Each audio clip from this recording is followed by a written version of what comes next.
غسل کب فرض ہوتا ہے اور غسل کا طریقہ کیا ہے۔ رسول اللہ صلی اللہ علیہ وسلم نے فرمایا ان اللہ لا یستحیی من الحق، اللہ تعالیٰ حق بات کو بیان کرنے سے حیا نہیں کرتے۔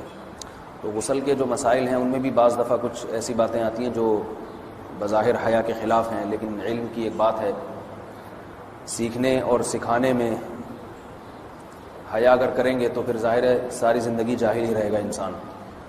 اور غسل کے مسائل سیکھنا اس لیے ضروری ہے کہ غسل جب فرض ہوتا ہے تو جب تک مکمل غسل نہ ہو آپ کی نماز ادا نہیں ہوتی۔ رسول اللہ صلی اللہ علیہ وسلم نے فرمایا الماء من الماء، حدیث ہے کہ غسل فرض ہوتا ہے خواہش نفس کے ساتھ جسم سے منی خارج ہونے سے۔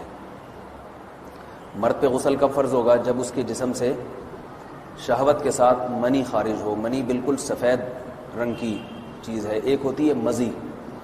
شہوت پیدا ہونے سے اگر کسی کے مرد یا عورت کے صرف رطوبت خارج ہونا شروع ہو گئی، اس سے غسل فرض نہیں ہوتا۔ جب تک مکمل شہوت پوری نہیں ہو جاتی اور مادہ منویہ خارج نہیں ہو جاتا، چاہے احتلام کی صورت میں ہو یا کسی بھی طرح سے ہو۔ مردوں کے ساتھ چونکہ یہ بہت زیادہ ہوتا ہے نائٹ فال کی صورت میں، مردوں پر غسل کی یہ صورت بہت زیادہ فرض ہوتی ہے۔ جیسے ہی بلوغت ہوتی ہے تو احتلام شروع ہو جاتا ہے، ہفتے میں 1 دفعہ 2 دفعہ 3 دفعہ، بعض نوجوانوں کو روزانہ بھی 2 دفعہ ہوتا ہے، جبکہ خواتین میں یہ والے غسل کی صورت بہت ہی کم ہوتی ہے کہ ان کو نائٹ فال ہو یا اس طرح سے غسل فرض ہو۔ ہزاروں میں کسی ایک عورت کے ساتھ ایسا ہوتا ہے۔ ایک صورت تو یہ ہے غسل فرض ہونے کی۔ دوسری صورت کیا ہے کہ جب انسان اپنی زوجہ کے ساتھ ملاپ کرے اور انٹرکورس ہو جائے، چاہے اس صورت میں ڈسچارج دونوں میں سے کوئی ہو یا نہ ہو، لیکن دونوں پہ غسل فرض ہو جائے گا، مرد پہ بھی اور عورت پہ بھی۔ یہ تو مردوں کے غسل کے فرض ہونے کا۔ مردوں کے غسل میں ایک چیز یہ بھی ہے کہ اگر آپ نے رات کو نیند کی اور صبح آپ اٹھے اور آپ نے کپڑوں پہ نشان دیکھا، اب آپ کو یہ پتہ نہیں چل رہا کہ یہ منی کا نشان ہے یا مزی کا ہے، تو بھی آپ پر غسل کرنا فرض ہے۔ یہی سمجھا جائے گا کہ یہ آپ خواب میں ڈسچارج ہوئے ہیں۔ عورت پر جو غسل فرض ہوتا ہے ایک اور صورت میں ہوتا ہے کہ جب خواتین کو ایام آنا بند ہو جاتے ہیں، حیض یا نفاس سے جب پاک ہو جائیں تو بھی ان پہ غسل فرض ہے۔ یہ تو غسل کی فرضیت سے متعلق احکام تھے۔ کچھ چیزیں ایسی ہیں جن میں غسل سنت ہے، فرض نہیں ہے۔ جمعہ کے دن غسل کرنا، رسول اللہ صلی اللہ علیہ وسلم نے بہت زیادہ تاکید کی ہے۔ سنت کی 2 قسمیں ہیں، سنت مؤکدہ اور سنت غیر مؤکدہ۔ مؤکدہ وہ ہوتی ہیں کہ جن کو چھوڑنے کا اگر کوئی معمول بنا لے تو گناہ کا خطرہ ہے، اور ایسا شخص قابل ملامت ہے، اسے شریعت ملامت کرتی ہے، برا بھلا کہتی ہے۔ تو غسل سنت مؤکدہ ہے، ہفتے میں 1 مرتبہ، چاہے جمعے کے دن ہو یا کسی بھی دن ہو۔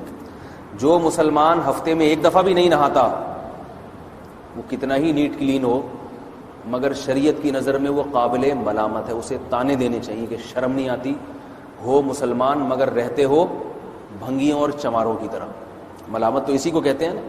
اس کی دلیل رسول اللہ صلی اللہ علیہ وسلم نے فرمایا، صحیح حدیث ہے، حق علی کل مسلم ان یغتسل کل اسبوع مرۃ، کہ ہر مسلمان پر لازم ہے کہ وہ ہفتے میں کم از کم 1 مرتبہ غسل کرے۔ ہر مسلمان پر لازم ہے، چاہے اس پہ غسل فرض نہ بھی ہو۔ اور کس دن بہتر ہے؟ جمعہ کے دن۔ نبی صلی اللہ علیہ وسلم نے حکم دیا ہے کہ جمعے کے دن غسل کیا جائے۔ امام احمد ابن حنبل کا مذہب یہ ہے کہ جمعے کے دن غسل کرنا واجب ہے، صرف سنت نہیں ہے بلکہ واجب ہے، لیکن جمہور کا مذہب یہ ہے کہ سنت عمل ہے۔ غیر مسلم جب اسلام قبول کرتا ہے تو اس وقت بھی اس کے لیے غسل کرنا سنت ہے۔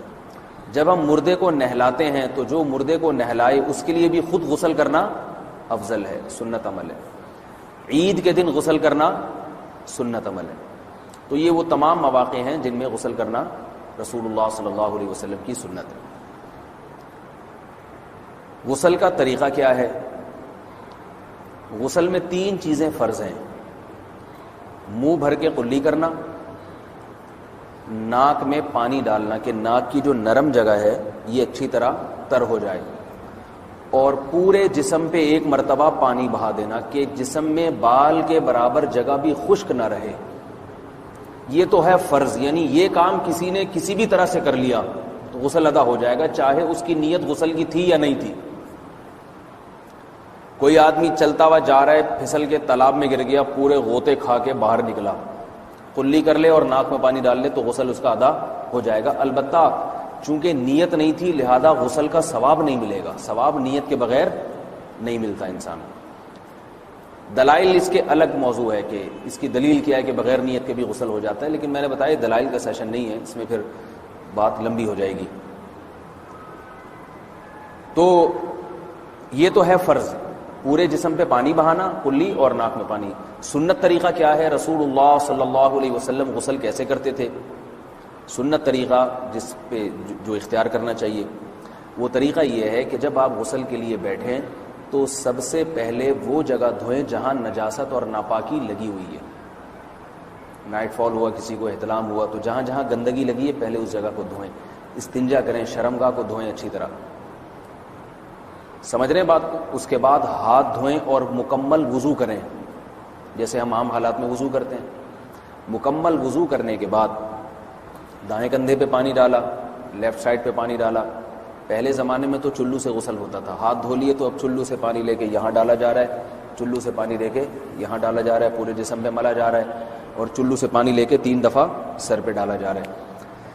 تو آج کل چلو ولو تو ہے نہیں، شاور کے نیچے جا کے کھڑے ہو جاتے ہیں، تو اس میں یہ کہ شاور کھولے اس میں کھڑے ہو جائیں، سارے چلو اس میں خود بخود ہی ہو جائیں گے، پورے جسم پہ پانی بہہ جائے گا.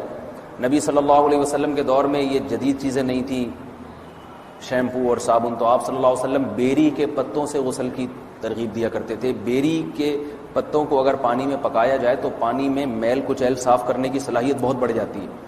ہمارے زمانے میں اس تکلف کی ضرورت نہیں ہے، صابن ملتے ہیں اس سے نہایا کریں. بہرحال کہنے کا مقصد یہ آپ لوگوں سے، تو یہ سنت طریقے سے غسل ہو جائے گا آپ کا. سمجھ رہے ہیں بات کو؟ سب سے پہلے استنجا کیا، اس کے بعد وضو کر لیا، اس کے بعد غسل کر لیا. اگر کسی نے غسل میں وضو نہیں کیا اور ویسے ہی پورے جسم پہ پانی بہا دیا تو بھی اس کا وضو خود بخود ہو جائے گا. اس غسل سے وہ نماز پڑھ سکتا ہے،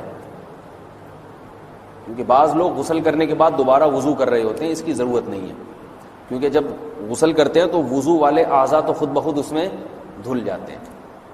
یہ ہے غسل کا طریقہ. وضو کیسے ٹوٹتا ہے؟ جن چیزوں سے غسل فرض ہوتا ہے ان چیزوں سے وضو تو بہرحال ٹوٹتا ہی ہے. اس کے علاوہ بھی وضو ٹوٹتا ہے. اس سے پچھلے لیکچر میں نے کچھ تفصیل بتائی تھی کہ نجاست جسم سے کہیں سے بھی خارج ہو جائے یا نجاست نکل کے بہہ پڑے. اگر قضائے حاجت کی جگہوں سے نجاست خارج ہوئی ہے تو نظر بھی آ جائے وضو ٹوٹ جائے گا، اور قضائے حاجت کے علاوہ جگہوں سے اگر نجاست خارج ہوئی ہے، خون وغیرہ ہے جیسے، تو جب تک نکل کے بہے گا نہیں تو اس وقت تک وضو نہیں ٹوٹے گا. سمجھ رہے ہیں بات کو؟ وضو کا طریقہ کیا ہے؟ سب سے پہلے دونوں ہاتھوں کو دھویا جائے، 3 دفعہ کلی کی جائے، مسواک کی جائے، 3 دفعہ ناک میں پانی ڈالا جائے، پھر پورے چہرے کو پیشانی، یہ جو ہے جہاں سے پیشانی ہماری شروع ہو رہی ہے اور تھوڑی کے نیچے، تھوڑی جہاں ختم ہو رہی ہے، اور ایک کان کی لو سے دوسرے کان کی لو تک 4 اعضاء ہیں وضو میں دھونا فرض ہیں. 1 چہرہ، نمبر 2 بازو، نمبر 3 سر کا مسا، چوتھائی سر، اور نمبر 4 پاؤں کو دھونا.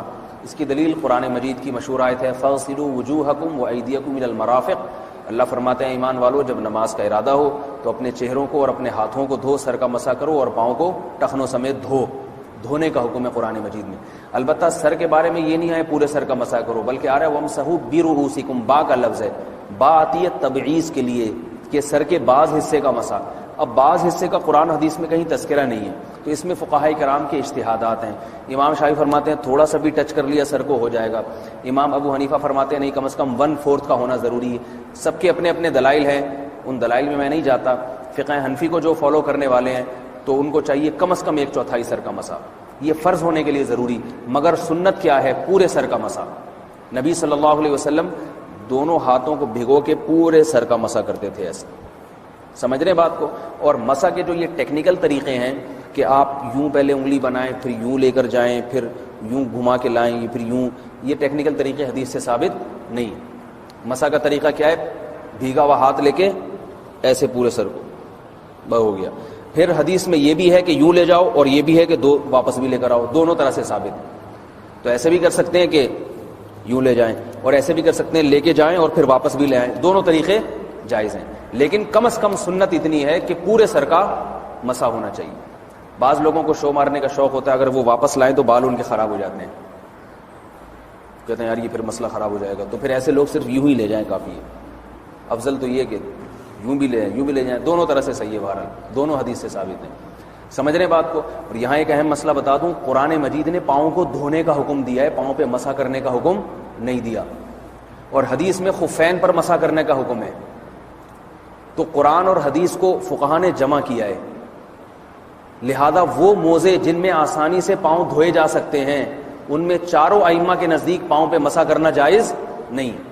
سعودی عرب میں جو بعض سلفی حضرات اور یہاں ہمارے ہاں بھی اہل حدیث حضرات نے عام موزوں پر بھی جو مسح کی ایک روایت ڈال دی ہے، اسلاف میں، تابعین، تبع تابعین میں اور چاروں ائمہ کے مذاہب میں اس کا ثبوت نہیں ملتا۔ اگر اسلاف میں کوئی قائل بھی ہے تو ایک شاذ قول، اکا دکا قول ملتا ہے،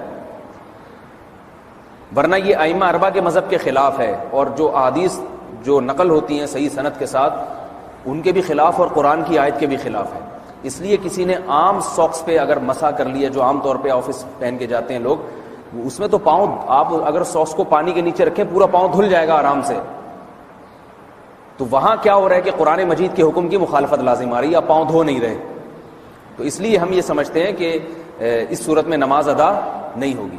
سعودی عرب میں بعض سلفی حضرات نماز پڑھاتے ہیں، وہ ایسے ہی کرتے ہیں کہ عام ساکس پہ مسح کر کے نماز پڑھا لیتے ہیں۔ تو فتویٰ اسی پر ہے کہ ان کی اگر کسی کو یقین ہے کہ اس نے عام ساکس پہ مسح کر کے نماز پڑھائی ہے تو اس کے پیچھے نماز ادا نہیں ہوگی، کیونکہ قرآن کے مطابق اس کا وضو ہوا ہی نہیں ہے۔ صدیوں تک کوئی بھی اس قول کا قائل نہیں رہا ہے کہ عام ساکس پہ بھی مسح ہو جاتا ہے۔ یہ ابن تیمیہ رحمہ اللہ تعالیٰ 7ویں صدی میں اس کے قائل تھے، اور تابعین میں اکا دکا قول ملتے ہیں اس کے، لیکن شاذ قول ہیں، مرجوح قول ہیں جن پر امت نے فتویٰ نہیں دیا۔ اور اب سعودی عرب میں بعض سلفی حضرات اس کے قائل ہیں۔ ہمارے ہاں اہل حدیث حضرات بھی چونکہ اکثر سعودی عرب کے سلفی حضرات ہی کو فالو کرتے ہیں، تو انہوں نے بھی وہیں سے یہ فتویٰ لیا ہے۔ لیکن ائمہ اربعہ کے مذہب میں اور دلائل کے لحاظ سے دیکھا جائے تو یہ مذہب کمزور ہے۔ قرآن نے پاؤں کو دھونے کا حکم دیا، آپ دھوئیں گے پاؤں جب تک دھونا ممکن ہے۔ چمڑے کے موزے ہیں ان کو دھونا ممکن نہیں ہے اتارے بغیر، لہذا ان موزوں کے اوپر مسح ہو جائے گا، تو اس سے قرآن پر بھی عمل ہو جائے گا اور حدیث پر بھی عمل ہو جائے گا۔ اس لیے ائمہ اربعہ نے جو قرآن و حدیث کو سمجھ کے جو فیصلہ کیا ہے اس پہ چلنا ہمارے لیے زیادہ مفید ہے بنسبت آج کل کے جو علماء ہیں ان کی اپنی ذاتی آراء پر۔ اس لیے یہ بھی ایک وضو سے متعلق اہم مسئلہ تھا، سمجھ رہے ہیں؟ باقی تو ماشاءاللہ وضو کرنا سب کو آتا ہی ہے۔ اور وضو کے بعد دعا کیا ہے؟ کلمہ شہادت، اشہد ان لا الہ الا اللہ وحدہ لا شریک لہ اشہد ان محمدا عبدہ ورسولہ اللہم اجعلنی من التوابین واجعلنی من المتطہرین۔ اے اللہ تو مجھے بار بار توبہ کرنے والوں میں شامل کر دے اور بار بار پاکیزہ رہنے والوں میں شامل کر دے۔ توبہ اس لیے کہ میں نے ظاہری طہارت تو حاصل کر لی، مجھے روحانی طہارت بھی عطا کر دے۔ اگر میں نے گناہ کی ہوں تو مجھے ان سے بھی توبہ کی توفیق عطا فرما لے، تاکہ اس لحاظ سے بھی میرا وضو ہو جائے، اس لحاظ سے بھی میں پاک ہو جاؤں۔ سبحانک اللہم و بحمدک، نشہد ان لا الہ الا انت، نستغفرک و نتوب الیک۔